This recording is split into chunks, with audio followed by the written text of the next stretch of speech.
是在地新闻，后来乡亲啊，咱继续来看陆委会专案核准。 中国上海市台办的副主任等6个人，伫个18号到20号来台湾参加台湾灯会，而且拜会台北市长蒋万安。这嘛是疫情爆发以来中国官员第一届来台湾。也毋过台北市议员真惠珠来压料，讲有前议员想要请市台办的副主任等6个人来食宵夜。 竟然煞袂使哩！讲市台办的人员只会当按照着核准的行程来活动，这等于是讲下机制的限制令。陆委会特别出面来驳回，讲无哦，无来限制对方这种代志。7月开幕的台湾灯会，中国的上海市嘛出席参加，伫台北捷运站有设一个上海会场。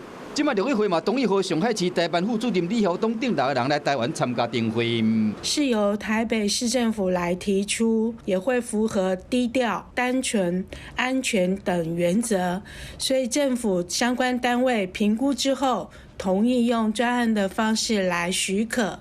这是疫情爆发后头一摆有中国的官员来台湾，李晓东等人打算伫18到台湾了后，就参访会场，后来就出席台北市副市长李树川的晚宴，20日早起拜会市长蒋万安，下晡转去上海。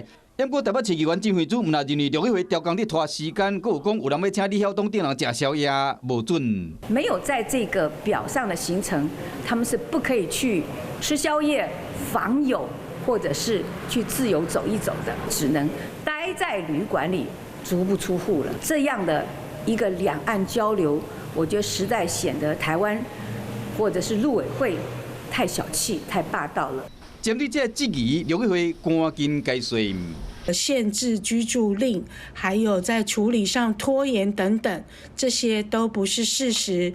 同时，市政府也没有提出所谓宵夜的这个行程，打脸自己，确实证实吃宵夜，市政府没有向陆委会提出这个申请，所以就不可以吃宵夜。 陆委会强调讲，台北市政府应该以公开透明原则说明，避免产生误解。政府嘛已经全面的考虑，要慢慢的推动两岸在疫情后健康有特殊的交流。台北市政府是回应讲，在行政的部分会依照陆委会原则低调的进行。